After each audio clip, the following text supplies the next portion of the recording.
إلا الله وحده لا شريك له وأشهد أن محمدا عبده ورسوله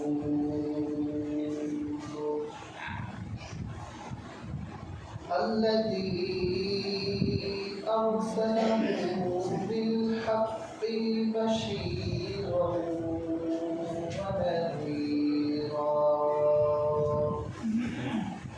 وداعيا إلى الله بإذنه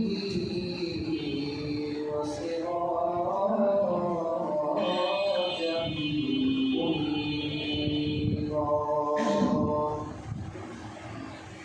أعوذ بالله من الشيطان الرجيم بسم الله الرحمن الرحيم الله أعلم حيث يجعل رسالته إن الله وملائكته يصلون على النبي يا أيها الذين آمنوا صلوا عليه وسلموا تسليما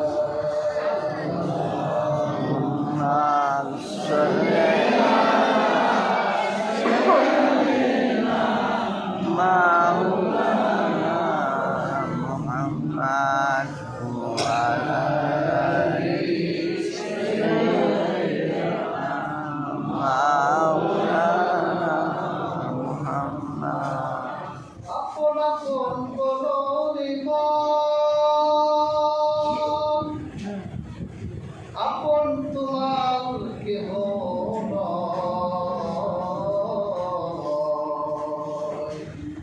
আপন যিনি শুয়ে আছেন সোনার মদিনায়।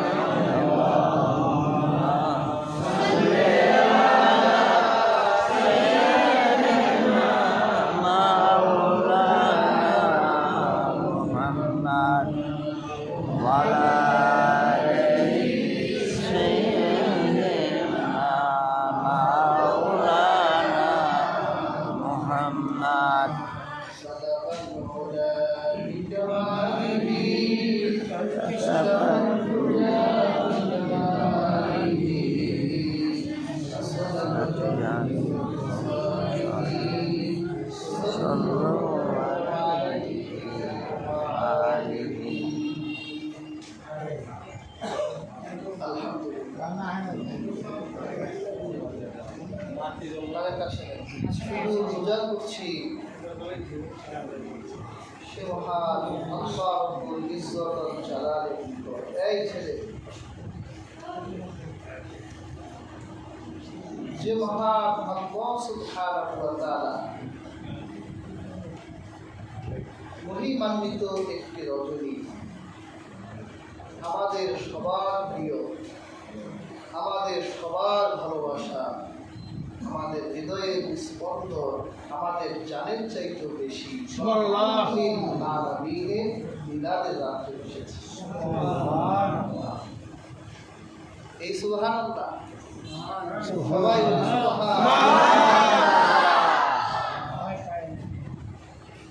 হাজরিন, আরবিতে একটা প্রবাদ আছে, মান আহাব্বা শাইআ আকসারু যিকরা, যে যারে যত বেশি ভালোবাসে সে তার আলোচনা তত বেশি করে। কি বলেন কথাটা ঠিক না? যারে ভালোবাসবে দেখবেন তার কথাই বলবেন, এই অমুক এটা করছে। এই জন্য আরবি ভাষার একটা কথা হলো, যে যারে যত ভালোবাসে সে তার আলোচনা বেশি করে। বলেন তো আমরা রাসূলকে ভালোবাসি কতটুকু? জীবনের চাইতে একটা ভুল কথা আছে আমাদের সমাজে। আমাদের বাবা মা সন্তানদের শিখায়, এই আল্লাহ করি বাবা মা, কথাটা ঠিক? আল্লাহর পর কে? তারপর অন্য সবাই। তাহলে রাসূলুল্লাহকে আমরা ভালোবাসি জীবনের চাইতে বেশি। মন যদি দিতে হয় নবীকে দিও, ভালো যদি বাসতে হয় নবীকে বেশো।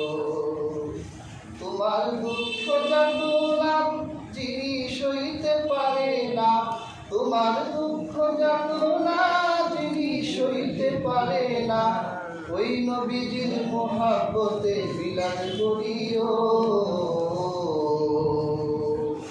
মন যদি দিতে হয় নবীকে দিও, জান যদি দিতে হয় নবীকে দিও। সারা জীবন কাঁদলেন তিনি এই যে দুনিয়ায়, এখনো কাঁদেন তিনি সোনার মদিনায়। প্রাণের চেয়ে বেশি তারে, জানের চেয়ে বেশি তারে ভালোবাসিও। মন যদি দিতে হয় নবীকে দিও, ভালো যদি বাসতে হয় নবীকে বেশো। আর আমরা জান কাঁদে দিই, মন কাঁদে দিই। যার জন্য জান দেয় সে 2 দিন পরেই মনে রাখে, পাথরে রেখে যায়, সাগরে লিখে যায়, আকাশকে সাক্ষী রাখে, বাতাসকে সাক্ষী রাখে। দেখলাম এক ভিডিওতে, প্রেমিকারে আরেকজন বিয়ে করে দিয়ে গেছে। প্রেমিক গাড়ির পিছনে দৌড়ায়, তার প্রেমিকা 1 বোতল বিষ দিছে আর লিখে দিছে যে আমি বিষ খেয়েছি, তুমিও।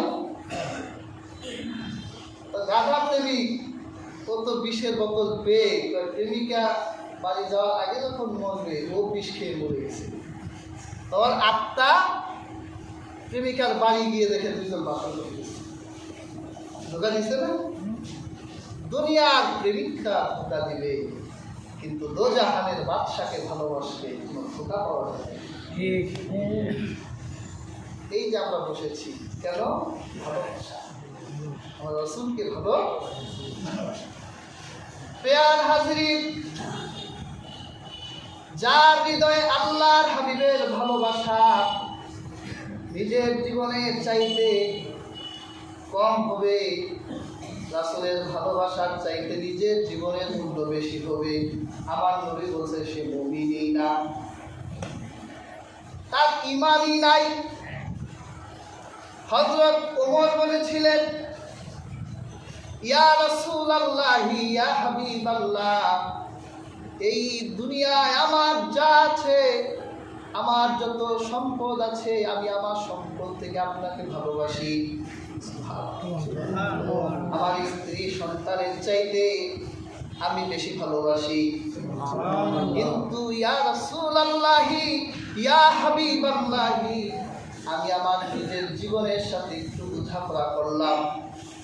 আমি আমার জীবনের সাথে বোঝাপড়া করে সিদ্ধান্ত এলো, আমি তো আমার নিজের জীবনের চাইতে আপনাকে বেশি ভালোবাসতে পারিনি। আল্লাহর হাবিব বলে, ওমর তুমি মুমিন নও। ওমর কি বলছে? ওমর তুমি এখনো পরিপূর্ণ মুমিন নও। ইয়া রাসূলুল্লাহ, ইয়া হাবিবাল্লাহ, আমাকে একটু অবকাশ দেন, একটু সময় দেন। তিনি আবার চোখ বন্ধ করলেন, নিজের জীবনের সাথে বুঝতে লাগলেন। এরপর হযরত ওমর বলল, ইয়া রাসূলুল্লাহ, এখন যদি আমাকে আপনি আগুনে ঝাঁপ দিতে বলেন, আপনি নির্দেশ করতে দেরি হবে, আমি ওমরের আগুনে ঝাঁপ দিতে দেরি হবে না। আমি এখন আমার জীবনের চাইতে আপনাকে বেশি ভালোবাসি। আল্লাহর হাবিব বলে, ওমর তুমি মুমিন। সুবহানাল্লাহ। তাহলে আমার নবীকে জীবনের চাইতে বেশি ভালোবাসতে হবে, তাহলে প্রকৃত মুমিন হওয়া যাবে। আমার রাসূলকে ভালোবাসার নামই হচ্ছে ঈমান। প্যার হাজরিন, এই দুনিয়া আল্লাহ সাজিয়েছেন আমার রাসূলের কারণে। হাজরিন, রূহের জগতে আল্লাহ সমস্ত রূহের সাথে আমার হাবিবের শান আলোচনা করেছেন। আমার রাসূলের মর্যাদা রূহের জগতে। দুনিয়ায় যত নবী এসেছে সমস্ত নবীর মুখে আমার নবীর কথা ছিল। দুনিয়ায় যত কিতাব এসেছে সমস্ত কিতাবে আমার নবীর কথা আছে। প্রিয় হাজরিন, আজ থেকে ১,৫০০ বছর আগে, যে বছর আমার নবী এই ধারায় আসবে, তখন আরবের পুরো ভূমির মানুষগুলো জালেম হয়ে গিয়েছিল। তাদের ভিতরে মূর্খতা এমন বাসা বেঁধেছিল, নিজের বউকে আরেকজনের কাছে তুলে দিত পার্টি কর।